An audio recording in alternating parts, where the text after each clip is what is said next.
Howdy, welcome to Texas Public Policy Foundation. My name is Greg Sindelar. I have the great privilege of leading this fine organization, and I appreciate all of y'all. I love the linens. Oh, you're so great. We have the great privilege of having our governor here today to talk about what transpired over the course of the 88th regular session and what he sees transpiring over the course of the special sessions coming up.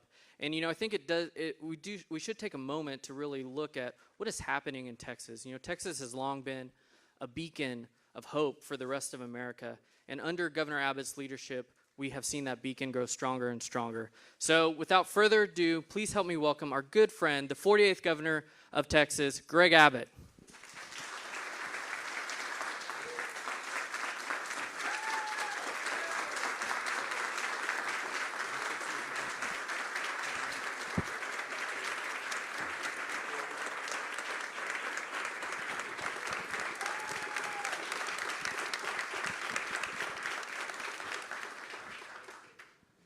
Governor, thanks for joining us.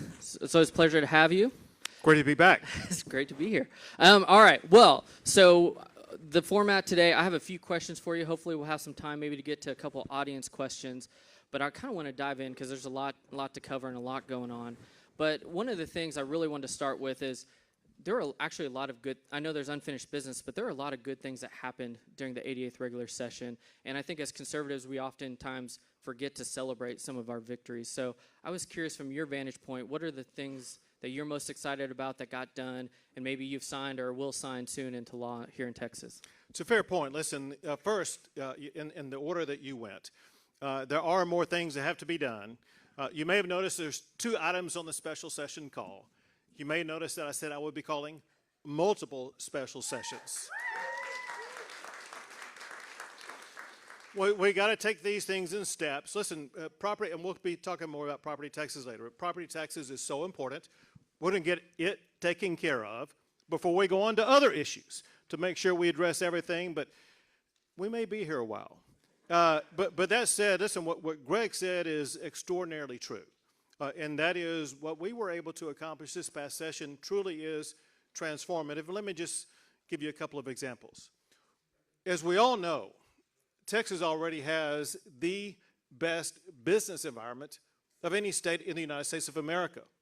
What we did this session is making that business and regulatory environment even better.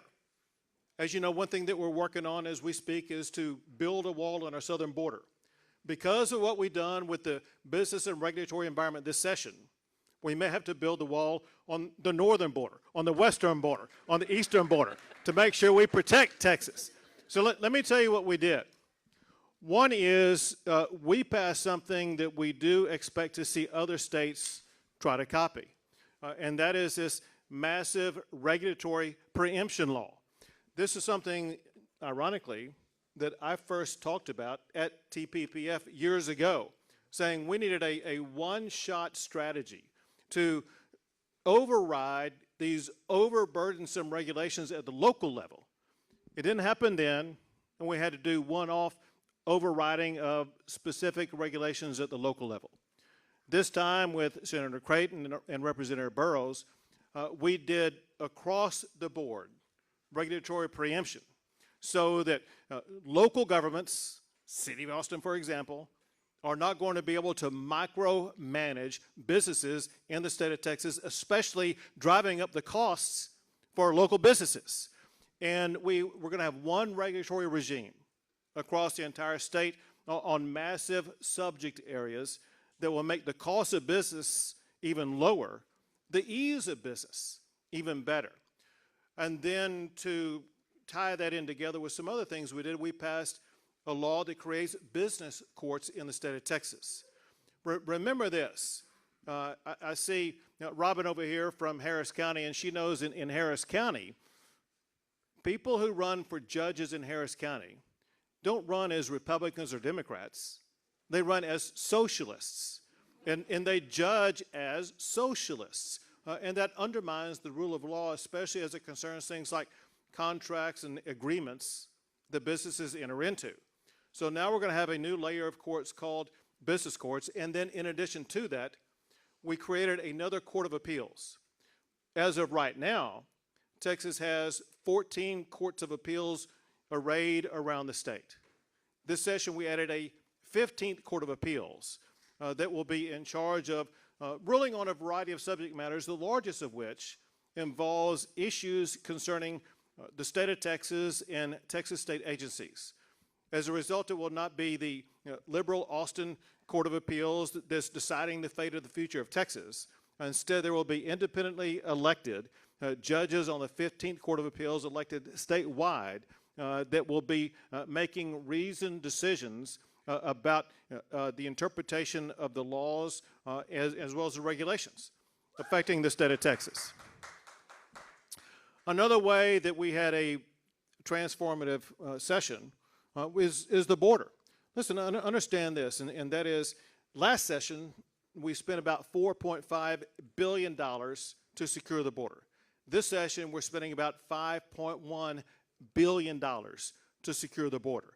And not only does the Texas legislature like what we are now accomplishing on the border, but other states across the country like what they see what Texas is doing across the border, because we worked our way through several different strategies, and now we are deploying a strategy where Texas, for the first time in the history of the United States of America, we are repelling people at the border and returning them back and not allowing them to cross into the state of Texas.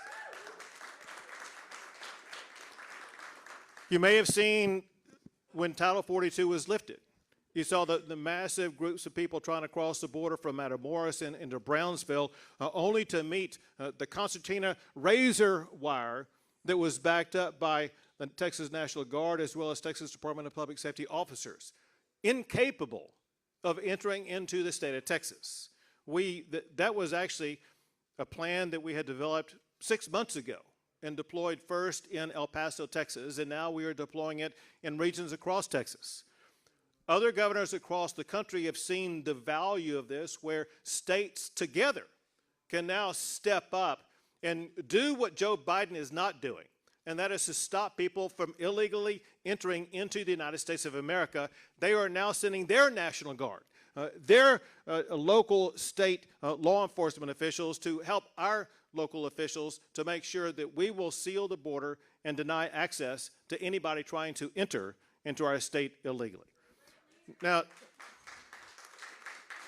there's so much more that we did on the border. There was a law that was passed declaring and designating these Mexican drug cartels as terrorist organizations. And one of the biggest problems we have because of the border is the inpouring of fentanyl. Texas law enforcement alone has seized enough fentanyl to kill every man, woman, and child in the entire United States of America.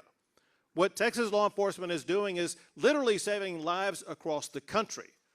But what's happening with this fentanyl is that either drug dealers or others are knowingly lacing it on to other medications that cause people to lose their lives. Fentanyl is the leading cause of death in America for people between the ages of 18 and 45. And we're just not going to take it anymore in the state of Texas. And so we have now made it a poisoning to lace fentanyl on to these other drugs. And in Texas, we will now be prosecuting it as murder, which is exactly what it is, putting these people behind bars for a long time. Greg, we had a very transformative session as it concerns higher education. We completely transformed the way that we are funding two-year community college programs. We are paying them on the basis of outcomes. They have to provide degree programs that will educate students, training them for high-paying jobs that are in high demand, ensuring that when they graduate from a two-year program, they're going to get a good job. And we should be paying on the basis of outcomes. One of the best programs like this in the state of Texas is the Texas State Technical College. They do not get paid until one of their graduates gets a job. That is outcomes-based funding. That's the way it should work. But also as it concerns higher education.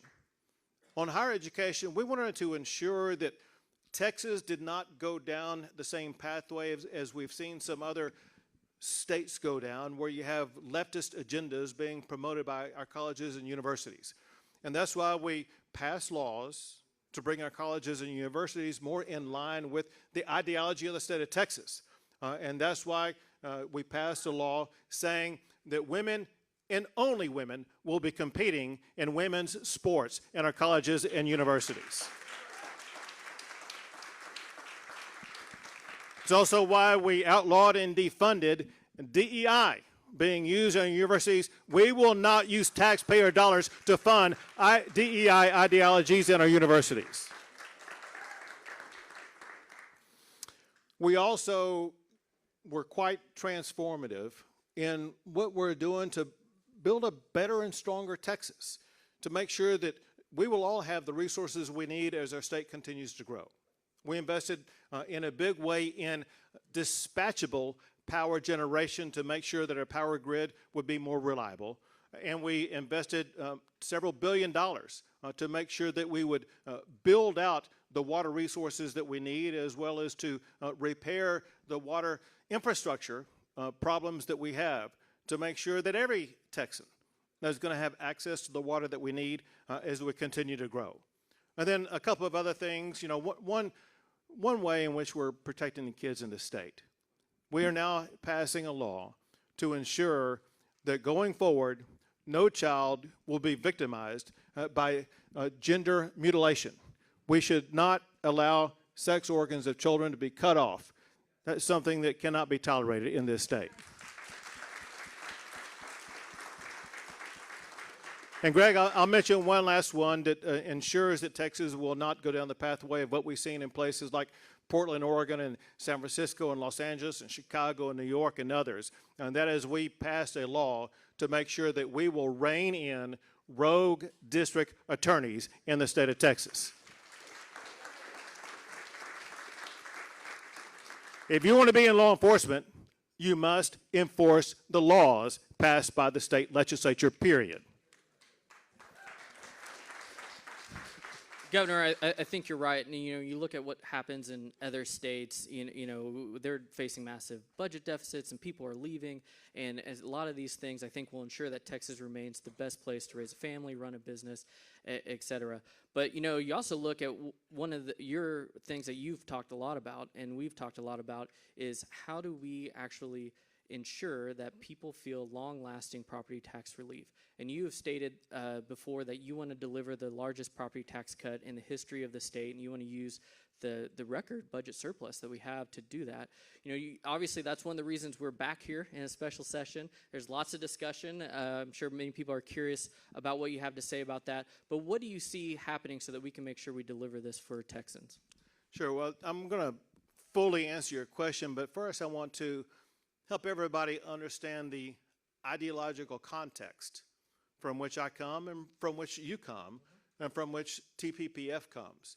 Let's go back to our very beginning. Listen, a lot of people here across the country, maybe across the world, they have questioned Texas at every turn from our very beginning.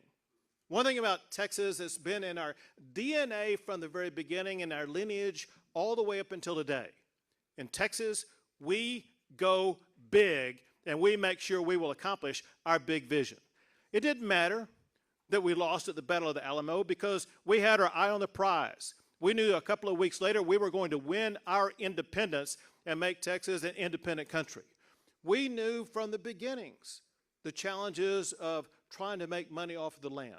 There were ups and downs, but Texas found a way to turn our state into one of the leading, if not the leading, agricultural state in the country, leading the country in production of cattle and cotton and so many other products.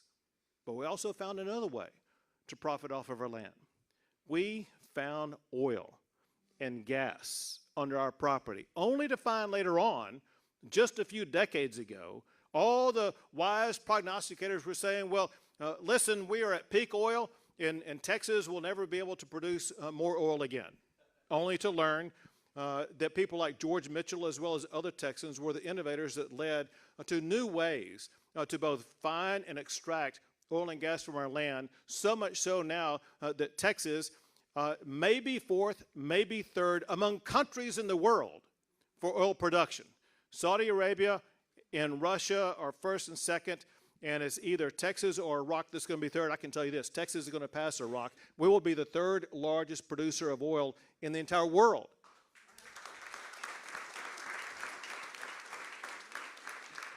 And we know this. The Texas economy has seen ups and downs because our economy was hinged to the oil and gas sector for so many years, and we knew we needed to diversify our economy.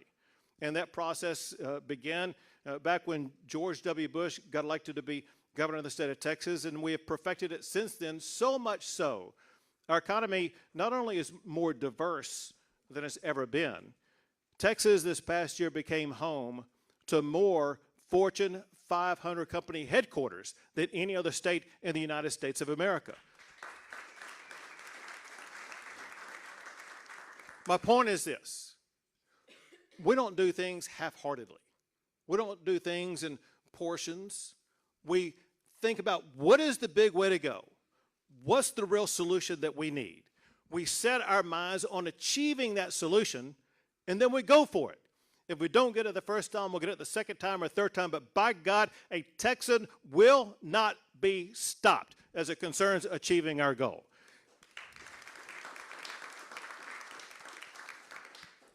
One of the entities in our state that epitomizes that as much as any other is the Texas Public Policy Foundation. Kind of the ideological thought leader for the state. They were, as far as I know, the leader as it concerned this ideology of what we want to achieve. What we want to achieve in the state of Texas is to eliminate your property taxes. Make them go away. Imagine this vision that was cast by the Texas Public Policy Foundation. You open up your tax bill and you see this massive valuation that's put on your home. And then you go look at the tax rate at which your home is going to be taxed for property taxes. Your home, let's say it's the average home. $300,000 is what your home valuation is. Then you look over the line and you see at the school district maintenance and operation tax, and the tax rate is 0. Do you know what 300,000 times 0 equals? 0. 0 is what we want you to pay for your property taxes in the state of Texas. And listen, we took a step along that pathway back in 2019. It was, in fact, the leaders of this effort were the Lieutenant Governor and Senator Betancourt, who were the architects of creating the plan that led to the first iteration of us in the state of Texas actually using money to drive down the property tax rates in the state of Texas. And it took a while for it to filter through the system. But earlier this year, there was a story in several newspapers showing that in places like Houston and San Antonio, they showed that tax bills, property tax bills, for Texans actually were going down for the very first time. So that brings us to what happened in the last session, back in 2021. Some people will remember that we had overtime in that legislative year also. And in the last special session, there was a bill that was proposed by Senator Betancourt that would have put in about 50% of our surplus to continue that process of driving down those property tax rates. It didn't get passed, but it was a good idea. Now we are on the threshold again in the 2023 session, and we have something that other states could only dream of. While California is sitting on something like a $25 billion budget deficit, Texas has an all-time record budget surplus of about $35 billion. Whose money is that? You're darn right. And who should we be giving it to? You're exactly right. And I think one of the best ways we can give it back to you is by cutting your property taxes with the largest property tax cut in the history of the state of Texas. So the good news is, and some people I see in the crowd heard me talk on the campaign trail at a time when I was talking about Texas having or let's say using about $13 billion to cut your property taxes. That turned out not to be true, because now we are going to be using more than $17 billion to cut your property taxes. So the good news is we've already dedicated and appropriated the amount of money that we're going to use to cut your property taxes. Now we just need to decide how we are going to cut those property taxes. And let's go back to where I began when I started this conversation about property taxes. How should we approach it? In the typical Texas fashion, we must go big. We must dream big, dream the possibility that we can eliminate property taxes in Texas. You got to dream it, and then you got to do it. And so what I say we do is we use that $17 billion to drive down your property tax rates. If we do that, that will cut your property tax rate for school M&O by 29%. That will put us on a pathway where in the ensuing sessions, we will be able to get to zero for your property tax rate for your school district property taxes. That will help you achieve what TPPF wants to achieve, what I want to achieve, but most importantly, what Texans want. Texans want to own their own property, not rent it from government. We must provide that by eliminating property taxes in Texas. Now, some people say, well, gosh, we just can't afford it. Like I said before, there have been doubters about the Texas willpower in the past. There have been people who question our vision. But one thing Texans have proved, we're capable of doing it. Let me tell you why. Texas has the #1 fastest growing economy in the United States of America.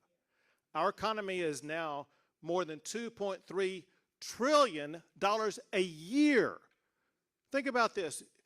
We're trying to spend $17 billion this session out of an economy that produces $2.3 trillion a year.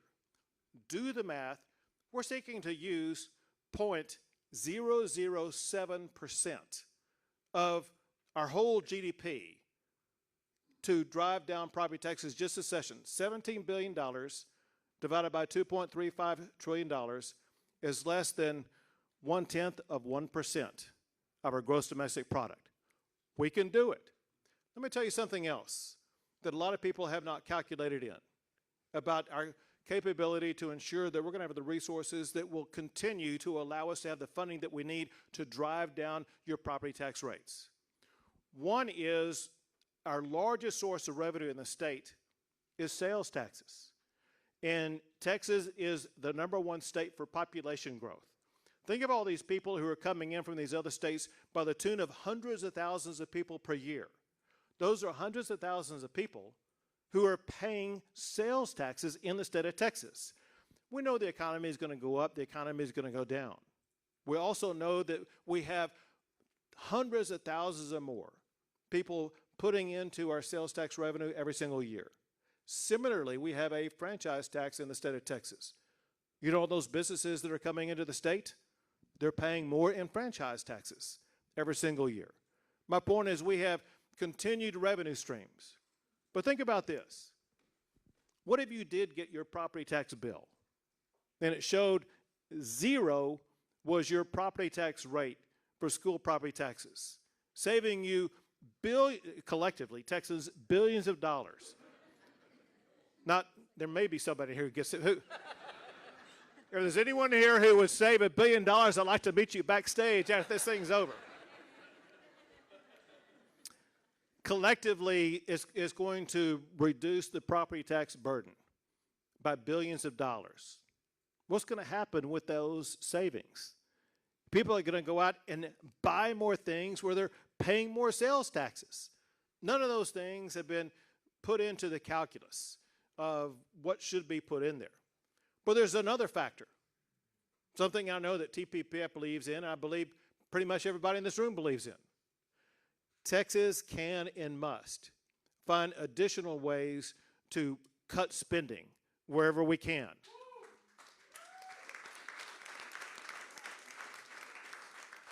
Cut spending. There's a more strategic way of cutting spending, and that's by dedicating revenue to make sure that you will not spend that money in the first place. We can always dedicate revenue or find ways to cut spending to make sure we live within our means. It's the same process that every family in Texas goes through when they buy a house in the first place. If you buy a house, you may think, well, this is a stretch for us. We may not have the income. Gosh, what if we get sick or we lose our job? Whatever the case may be. People face unknowns when they buy a house, but they make a commitment. We're going to buy this house. We're going to find a way to find the money to pay for it, and we'll be disciplined. We have to pay our mortgage first, and then we can pay for everything else later. We can make that same disciplined approach to the Texas budget to make sure first we invest in the people of Texas, the taxpayers of Texas, by the first thing we do is to return your taxes to you by driving down your property tax rate until it gets to zero. So you no longer have to pay property taxes and you get to own your own property in this state. Very good, Governor. Well, that's, as a homeowner, I can't wait for that day. So, sir, shifting gears a little bit, you know, you've been around the state. You're like that Johnny Cash song, I've been everywhere, man. You've been there and done that. And we've done several events with you talking about education, parental empowerment, and parental choice. Can you talk a little bit about why this is such an important issue and why it's time for Texas to finally unleash the potential of every child in the state? First, let me thank TPPF for the role that you play. Listen, TPPF was kind of one of the lead architects of this and one of the leading promoters of this. And you've been pushing and pushing and pushing the Texas legislature to get there. And we are closer than we've ever been. You know, to use a golf metaphor, if I could, several sessions ago, we were on the tee box. Last session, we were in the fairway. Now we're on the putting green. We've gotten so close. And before I go on, I just got to say, you know, as I traveled around the state, I traveled around with Mandy Drogan. And I don't know if she's here or not. She's with her kids. Yeah, well, she, as a good mom, I told her it's okay if exactly. she missed. So Mandy and I traveled across the state in whistle-stop campaign-style tours, talking to parents, talking to educators, talking to Texans, and hearing the same thing over and over again, hearing the desperate need that so many parents have to choose the school that's best for their child. Listen, there's a reality that surfaced every single location we went to. I heard this story repeatedly, because after we gave our presentation, I would stay on stage and take pictures with and talk to everybody who was there. And amongst the crowds at every location, some mom would come up and say, listen, here's the deal about my family. I have 3 kids. One is enrolled in public schools, another is going to a private school, and another is homeschooled. And the reason for that is because each pathway for each child was the best for them. And that was very true of that family. If that's true of that family, think how much more that's true for the entire population in the state of Texas. For most people, like myself, my local public school was the right choice for that family or for me. I went to public schools my entire life, and if I had to do it all over again, I would not change it. But other parents have, well, let's see, here's the deal. So she said, yeah, I would, but understand this. One thing people say is if we have school choice in the state of Texas, it's going to end high school football as we know it. So the reason why I wouldn't change is because last year my high school won state championship in high school football. And it's not going to change. It's not going to change high school football. But let me tell you what school choice will do. First, it empowers parents. Who is given the responsibility to be the primary educator of their children? Parents. No one can take that away. No one loves a child more than their parent. No one knows what's better for a child than their parent. Everyone knows every child has their own unique needs. Only a parent can best discern that. Parents must be given the first opportunity to choose the education pathway that's best for their child. We as a state have an obligation to ensure that we empower every parent in the state to choose the education pathway that's best for their child, knowing that that will lead to the best education result. And that's one reason why I support school choice. It was kind of funny because as Mandy and I went around the state of Texas, the first stop that we went to, the speaking order is there would be some educators speak, and then I spoke, and then Mandy spoke, and Mandy had no idea what I was going to say. And in the first presentation, I said, school choice, and the way to do that is with ESAs. You could see Mandy fall off her chair. She said she had no idea I was going to rip off the Band-Aid from the very beginning. But it's very simple to do, and let me explain to you why. This past week, there was a study that came out that comes out every year. It's the U.S. News and World Report study of the top 100 public high schools in the United States. Pull it out, check it out. Because here's what you're going to find. The state that ranks number one in the United States for the most public high schools in the top 100 high schools is Arizona, a big-time school choice state that uses ESAs.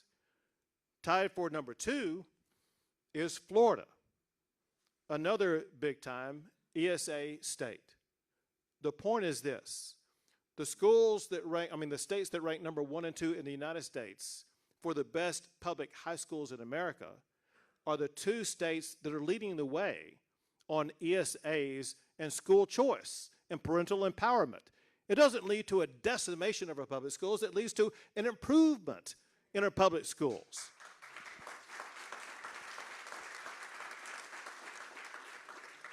My goal, so my vision for public education, and all education, is in part to empower parents, but I want to make sure that our kids are getting the best education. I want to make sure that Texas is ranked number 1 for the best public high schools in America.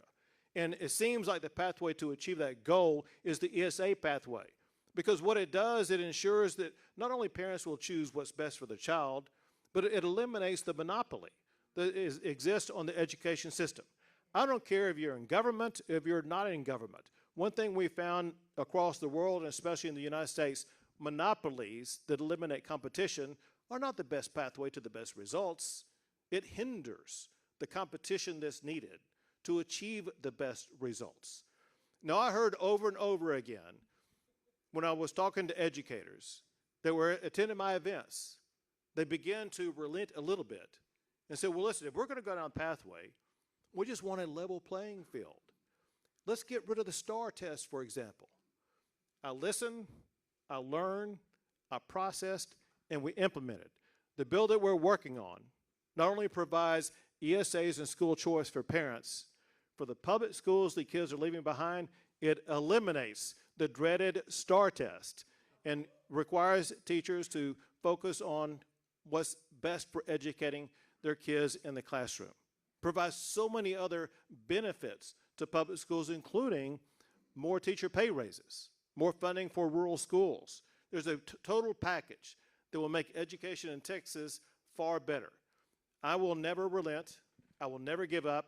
We will have a special session coming up after we get property tax reform fixed, where we will dive into and work on and pass school choice in the state of Texas. Amen.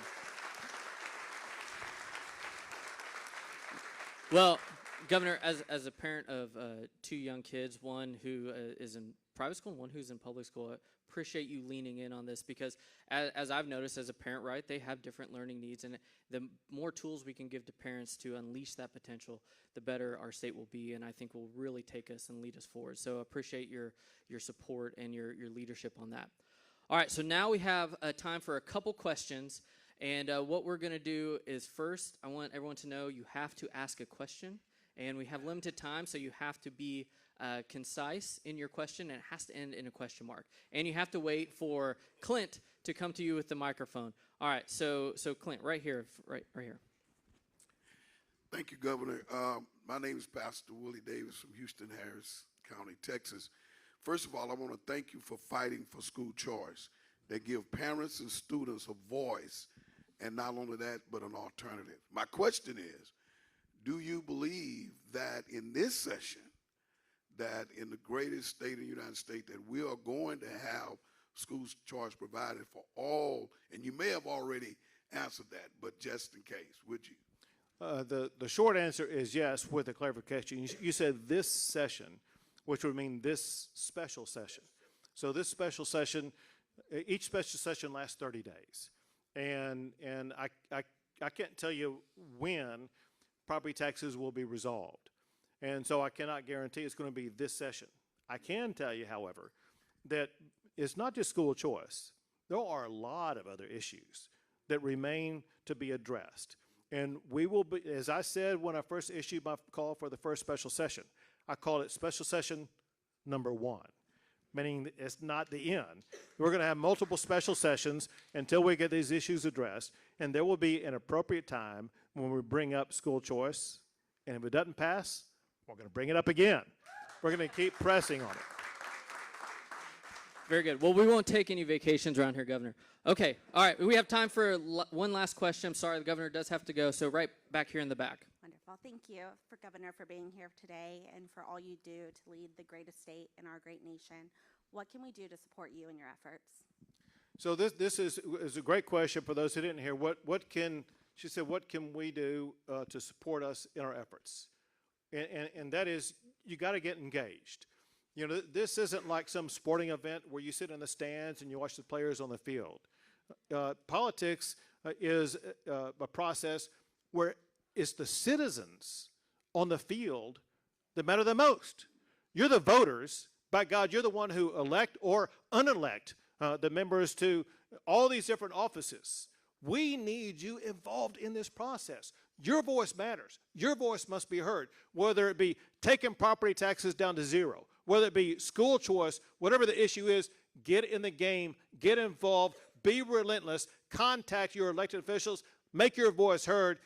Do not give up until they vote to lower your property taxes to zero, until they vote in favor of school choice in the state of Texas.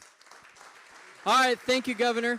That is all the time we have today. I'm so sorry. I know you have to get going. I wanted to thank you for coming here. Thank you for your leadership. I know there's unfinished business, but I have no doubt that with your leadership, the Lieutenant Governor's leadership, and the Speaker's leadership, that we'll deliver for Texas. So thank you for being here. Thank you all for being here. God bless Texas.